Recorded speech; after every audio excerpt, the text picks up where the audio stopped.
Activate Your Introvert, the weekly show to help leaders build performance by understanding introversion.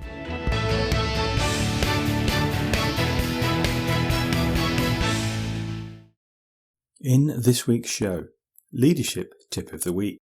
Are you breaking promises or reacting to change? A discussion with Joanna Rawbone. I'm really excited by this interview. It's an incredible honour for me to interview Jo, as she's long been one of those experts in the introvert space I look up to. Jo is a change agent and advocate for introverts. Question of the week. How do introverts feel about shyness? Are they offended if told they're shy? And introvert myth of the week. Only extroverts like to socialise. And you can guess what I said about that one. Just before speaking to Jo, last week I was driving a boat full of divers around the English Channel. And due to some changes in the weather, I had to change plans of where they might be able to dive. I couldn't take them where I said I would. Was that a broken promise or an acceptable reaction to uncontrollable circumstances? Of course, there's been much higher profile promise breaking lately too, at least according to the media. Are the UK government's changes to national insurance a broken promise or an acceptable reaction to uncontrollable circumstances? In fact, what's the difference? Is it all about the way it's put over? How did you feel about that? How do you feel about uncontrollable circumstances or broken promises? I was also listening to an introvert chatting to me last week, and she was telling me how her boss has changed her appraisal date 4 times lately. And she understands that things can crop up, but the interesting thing is, where I've surveyed many people about how they feel around issues like this, and I don't just mean appraisals, but meetings, conversations, etc., the answer is it chips away at their trust in the boss. And, by the way, introverts tend to notice these things more, but complain less. That chipping away at trust, it's one more reason for them not to believe their boss. The message that many people receive is, you're not as important as ... And of course most people understand that occasionally something really important can crop up. Interesting point number 2. It's far more common for employees to hear that message than for leaders to think they've sent that message out. Are you guilty too? How about the way you manage your team? When is a broken promise not a broken promise? Is the difference in how you talk about it? Was I breaking the promise to those divers? Was that lady's boss breaking the promise to her? And most importantly, what message does it send out and to whom?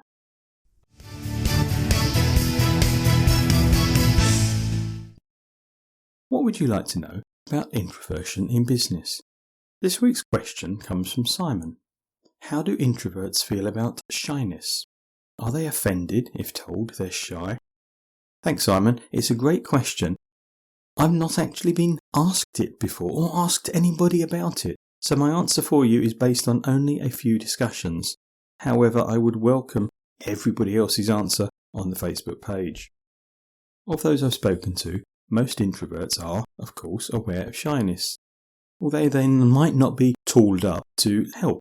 Listening to last week's show, of course, will help you. When non-shy introverts are told their introversion is just shyness, most of them feel let down and misunderstood, and it reduces the respect they have for the person that told them. As I said, I was working with a small sample, so do add your thoughts to the Facebook page. And you could also go to activateyourintrovert.co.uk, where there's a box for you to ask the question you would like to know about introversion. But now, it's time to chat to Jo.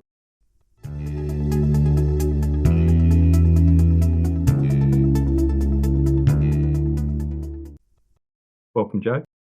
Thank you, John. It's a real pleasure to be here. Great to be having this discussion. And in a moment, we're going to get onto the meat of this topic today, which is all about bias, because I know you and I have swapped many messages on LinkedIn and Twitter, etc., about the bias in the business world towards extroverts. Yeah. Just before we do that, are you an introvert? I absolutely am an introvert, although some people looking in might say, no, you're not, because I've emceed events of over 1,000 people, done a TEDx talk. I stand up in front of groups of over 500 many a time, and people have so many myths and misconceptions that they think introverts don't do that kind of thing. Well, oh, yes, they do. But I go back to that Jungian definition. It's about where we get our energy from.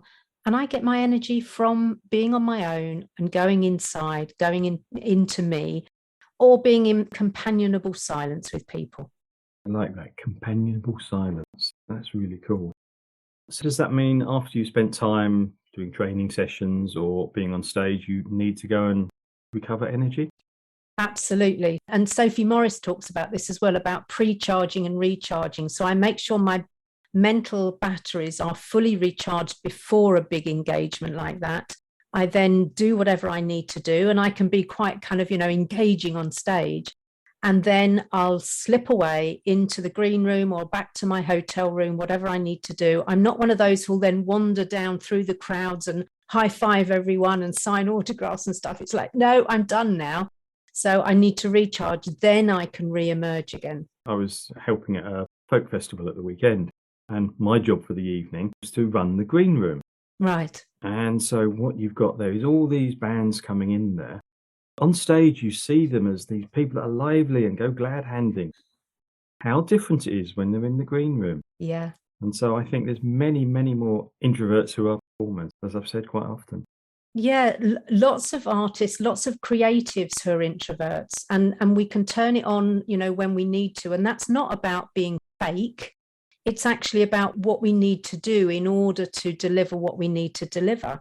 I also spent many years pretending to be more extroverted, and that's a different thing, actually. And that really was my undoing for a while. And it's really painful, isn't it? And again, I remember being there, and I just couldn't work out why I was so shattered and felt bad about myself for so long. Yeah. And then it dawned on me what the problem was. Yeah, same for me. I began in the world of training and now learning and development, of course, but in the good old days, we just called it training in 1987. And got out into the more commercial world in the early 90s. And so many of my well-respected peers were the big entertainer type trainers, the extrovert types. So as soon as I found out how I was different, because I didn't find out to my 30s that I was an introvert, I then realized the difference and then pretended to be more like them. I ended up feeling absolutely rotten about myself. And that feeling of inauthenticity really ate away at my soul, actually. Yeah, absolutely. Maybe some of the reason for us pretending to be more extroverted is this extrovert bias that you and I see around. And we often talk about it. Can you give us some examples of it, other than perhaps the one we've just mentioned? I notice it in the organizations I work with from early stages like recruitment. And I've sat in on many recruitment interview debriefs where people have been saying, well, no, they're no good because they didn't say very much. So it's about volume of contribution, not what they said. So we've kind of had to debrief that and realize that there's bias embedded in that. Through to things in business like meetings, this trend that we have for spontaneous meeting calling where there's no real agenda. And because introverts tend to have that think, say, think communication process, most of us like to think things through so that we're clear on our position. Then when we're in the meeting, we're kind of ready to contribute. Whereas if we're put on the spot, often we're not given time to think our thoughts through. And that's when people then move past us and think, I don't have an opinion, or I don't have anything to say, or I don't care, even worse. And it's not that at all. It's just I haven't had time to process. I often say we want to give a really complete answer. It's inbuilt in us. Yes. Therefore, we need to think of it. Yeah. Maybe sometimes that's our undoing, but I think there's a need for snap statements sometimes. So I'm not saying extroverts are wrong in rushing stuff out, but equally, the more thought through stuff, and both have an important place. Absolutely. It's about what value do we both bring and how can we learn from that? And the only way we're going to learn that is when we understand both sides of it and the benefits both bring. No, completely agree. Yeah. Isn't this just an example of, well, people should toughen up? Or as some of the media would say nowadays, they're snowflakes. I think some of the younger generation who they often apply that to are really fed up of that kind of comment. And the other thing that often goes along with that is about, well, if you want to be taken seriously, you've got to learn how to do this stuff. And actually, all the while we're pushing people to comply with the extroversion ideal, we're undermining their very sense of self. So what happens is that people end up feeling not okay about themselves because all the feedback they get is be more this, do more that, step up, push yourself forward, speak up more. And where are the people who are saying, listen more, be more quiet, be more reflective, consider your responses before you just blurt something out? So it's not about having to toughen up. What this is about is, if we're serious about diversity, equity, and inclusion, is about recognizing and valuing the difference that we bring and how we work with that, how we make the most of it. Absolutely. How would you define bias? Because I'm just aware we're talking about this subject without really saying what it is. I think it's the blind spots. So I think there are a few definitions about bias, but it's kind of the blind spots that we have, the stories that we make up that justify why we do what we do. So for me, that's what bias is. And it's a big barrier in the way to inclusion, because what we assume is this is right and this is wrong, and I behave then according to what I think is right. So we don't then explore what that bias is.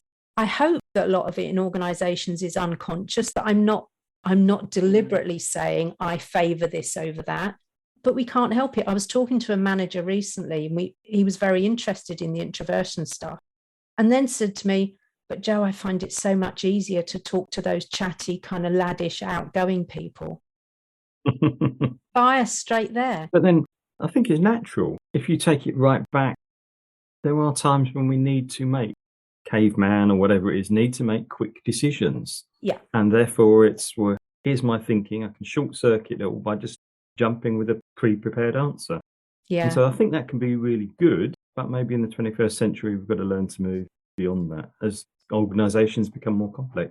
Absolutely. And as our world around the organization changes, so we're not all in the office all the time, more of us are in this hybrid virtual world. And, we need to understand why some people will turn their camera off from time to time. And a lot of that is if you speak to many of the introverts, a lot of that they will put down to their introversion. I'm not sure I agree with that, because I'm quite happy to have my camera on. I think there's something else going on. And that's one of the other things that I think is the problem here, is that we conflate other things with introversion, like social anxiety, shyness, depression, all of that stuff, like being a people hater. People can have that, but it's not the same as introversion. Yeah. And you touched on the camera thing, which is a great example. I know many, many extroverts.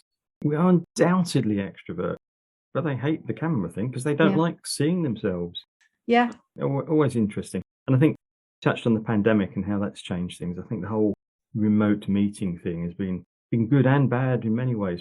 The one that strikes me is the recency bias, because I've seen many more extroverts spend time communicating with their boss, if I can put it like that, by phone, Zoom or whatever, whereas introverts just go away and get the job done, perhaps. And of course, what's the boss then doing? Recency bias says the boss is then thinking, she's doing well, he's not, or whatever it might be. Yeah, absolutely. And that's definitely something we have to watch out for. And coupled with that, most introverts are quite happy to continue working from home or working from somewhere other than the office. So then we also have that kind of the bias about, well, they're not serious about their job because they're not coming into the office. So we need to watch out for that too. That's a really good one. Yeah. And I think some of the things we've talked about already. So you were talking about the interview, and I see lots of bias going on in interviews. And one of the great ways, of course, of hopefully getting around that is by having an interview panel where there's a proper wash up and a proper discussion rather than one person interviewing. Yeah. What other ways do you see of getting around some of the biases? Organizations need to have a long, hard look at their everyday practices and processes and just start to recognize where the bias exists. So you're right, it can be in interview panels. It can be in promotion, whatever their practice is around promotion and career development. It can be around, who gets invited to training courses, who gets invited to work on exciting opportunities. making sure that what we haven't done is succumb to that recency bias or the kind of presenteeism bias, and, you know, only giving the opportunities to the people who are front of mind. The other one that we touched on earlier is the way we run meetings and creative solutions. What introvert ever went, oh yeah, I love the idea of shouting out random ideas and calling it brainstorming as the best thing ever? Not necessarily. Absolutely. And you may remember just a couple of years ago, there was this whole resurgence of the kind of working out loud processes. Well, that only suits extroverts. It really doesn't suit the introverts. So, you know, we really need to notice when we're introducing practices that do discriminate in some way. Yeah. And I think one of my other guests, Colin Newlin, who I'm interviewing in a couple of weeks' time. Big fan of Colin. Colin's brilliant, isn't he? Yeah. But as he said, the whole structure, the way we work, is biased towards extroverts. The whole idea of going into this control structure where loud people always win. Maybe that's time to move on though, Jo, because otherwise I think we could chew the cud for a long time on this one. Could I take a tip from you for an introvert, perhaps to help them get over some of the bias? I think there's something very, very needed about not hiding inside or behind your introversion. So I notice a lot of introverts say, oh, I can't do that because I'm an introvert. So one of the things I would say is you can't expect other people just to dismantle their bias unless you're prepared to help them dismantle it. So for instance, when people say to me, oh, you're so quiet, whereas I used to apologize for it, now I say, thank you for noticing that. Listening is one of my strengths, and I do that best when I'm in observer mode. So I really appreciate you noticing that. So I'm starting to say this is a strength. If you thought you were getting at me by kind of pointing out a weakness, think again, because it's not. So that helps to dismantle. So anytime we can do that from an introvert, I think is a really good thing to do. That is a superb example. Thank you. And what about the other way around? If you're an extrovert and you've been listening to this podcast and you go, yeah, this bias exists, I want to do something. For the extroverts listening, I would say be really thoughtful and mindful about the everyday things you're doing that may actually be putting an introvert on the back foot. So it's about creating level playing fields. Where are you favouring some people? Where are you favouring the noisy, the louder, the fun people, as opposed to those who get their head down and really do great work? So really just notice and take action yourself around that. Nice example. Thank you. Many of the listeners will be going, yep, I want to get back in touch with Jo. What's the best way for them to do that? Visit my website, which is flourishingintroverts.com. Thank you so much for your time. It's been lovely to actually catch up properly and chew the cud over a subject which I know we both specialise in helping people to resolve. Thank you. It's been a pleasure, John.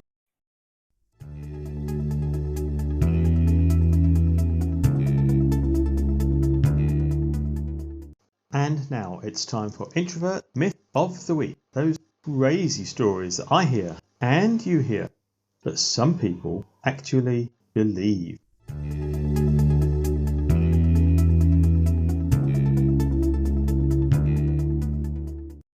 This week's myth: only extroverts like to socialise.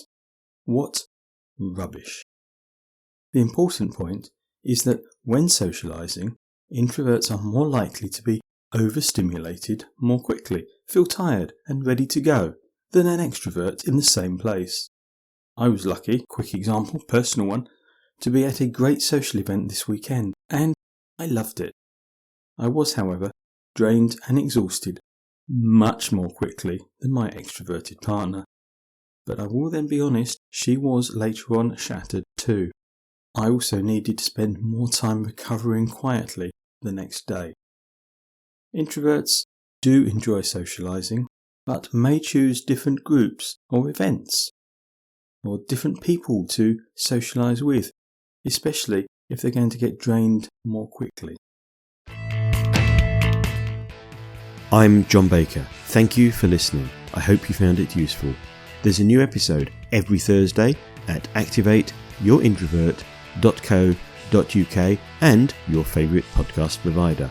Till then, go be introversial, activating your introverts, building your business.